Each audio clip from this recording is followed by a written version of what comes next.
Future indefinite की पहचान क्या होगी? गागे की। हिंदी में जिन हिंदी वाक्यों के अंत में गागे की आए वो फ्यूचर इंडेफिनेट टेंस के वाक्य होते हैं। और इसकी इंग्लिश में कैसे पहचान होंगे? Will shell, will shell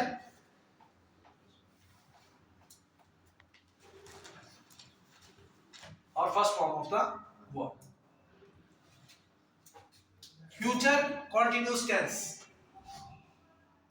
future continuous tense Hindi में जिन हिंदी वाक्य के अंत में क्या होगा?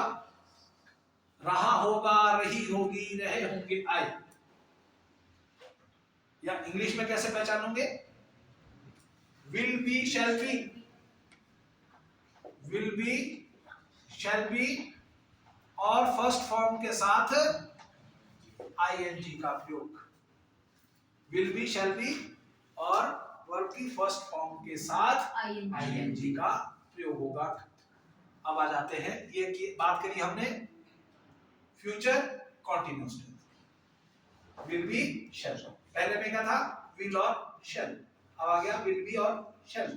थर्ड है future perfect tense. Future perfect tense की पहचान क्या होगी? फ्यूचर परफेक्ट टेंस की पहचान क्या होगी? चुका होगा, चुकी होगी, चुके होंगे, काम कर चुका होगा, वह गाना गा चुका होगा इत्यादि है, गा चुका होगा। ठीक है। और इंग्लिश में कैसे पहचानोगे? विल हैव, शैल हैव और वर्ब की विल हैव, शैल हैव और वर्ब की थर्ड फॉर्म जिनमें लगा हो वो फ्यूचर परफेक्ट टेंस के वाक्य बनाने का प्रयास करेंगे धीरे-धीरे। फिर आपका अगला टेंस है future perfect continuous tense. Future perfect continuous tense कैसे करोगे? कैसे पहचानोगे? हिंदी में जिन हिंदी वाक्यों में से रहा होगा, से रही होगी, से रहे होंगे आए वो फ्यूचर परफेक्ट कॉन्टिन्यूस टेंस के वाक्य होते हैं। इंग्लिश में कैसे पहचानोगे? Will have been, shall have been, verb की फर्स्ट फॉर्म के साथ आईएनजी और since form.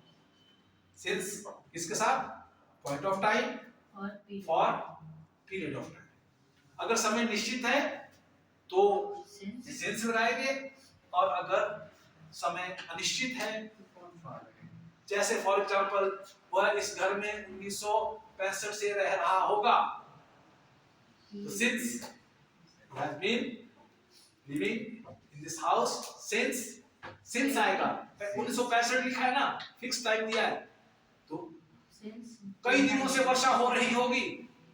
It has been raining for कई दिनों से for many days।